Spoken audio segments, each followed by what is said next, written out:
High and low சேனலை மறக்காம subscribe பண்ணிருங்க அண்ட் மறக்காம பெல் பட்டனையும் கிளிக் பண்ணிருங்க.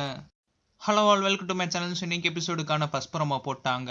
இந்த ப்ரோமோல ஓப்பன் நாமினேஷன் நடக்குது. ஃபர்ஸ்ட் யார் பண்றாருன்னு பாத்தீங்கன்னா ஆரி தான் பண்றாரு. நானும் பாலாவும் பேசிட்டே இருக்கோம்னு சொல்லிட்டு சம்பந்தமே இல்லாம ரியோ நாமினேட் பண்றாரு. அதுக்கான ரீசனும் கேட்டா ஒழுங்கா சொல்ல மாட்டேன்றாரு. அண்ட் ரியோ கொடுத்த ரீசனும் எனக்கு திருப்தியா இல்ல, சோ அதனால அவரை நாமினேட் பண்றேன்னு சொல்லிட்டு ரியோ நேம சொல்றாரு.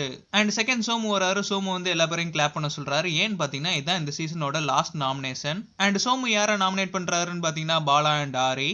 அண்ட் ஆரிக்கு என்ன ரீசன் சொல்றாருன்னா கோவப்பட்டுட்டு ஏதாவது ஒரு வார்த்தை விட்டுறாருன்ட்டு. ஆரிக்கு வெளியில சப்போர்ட் எவ்வளவு இருக்குன்னு சொல்லிட்டு கிளியரா தெரிஞ்சு போச்சு. அதனால ஏதோ ஒரு ரீசன் சொல்லிட்டு ஆரியை நாமினேட் பண்றாரு சோமு. அண்ட் ரியோ வந்து நெக்ஸ்ட் ரொம்ப சீரியஸா பேசுறாரு. பொண்ணு வரப்ப கூட அந்த மனுஷன் ரூல்ஸ் ரொம்ப ஃபாலோ பண்ணிருக்காரு. அண்ட் அடுத்த ஏதோ சொல்றாரு, அது என்ன சொல்றாருன்னே புரியல. அந்த அளவுக்கு நான் கேவலமான பர்சன் கிடையாதுன்னு சொல்லிட்டு ஆரியோட நேம தான் சொல்ல போறாருன்னு நினைக்கிறேன். சோ அங்க இருக்கிற எல்லா பேரும் ஆரிபாலான்னு தான் நாமினேட் பண்ண போறாங்க. மீதி யாராவது ஒரு பர்சன் வருவாங்க, அவங்களும் டிக்கெட் டு ஃபைனல் டாஸ்க்ல வின் பண்ணிட்டு அவங்களும் சேவ் ஆயிருவாங்க. மீதி யார் இருப்பாங்கன்னு பாத்தீங்கன்னா பாலா அண்ட் ஆரி மட்டும்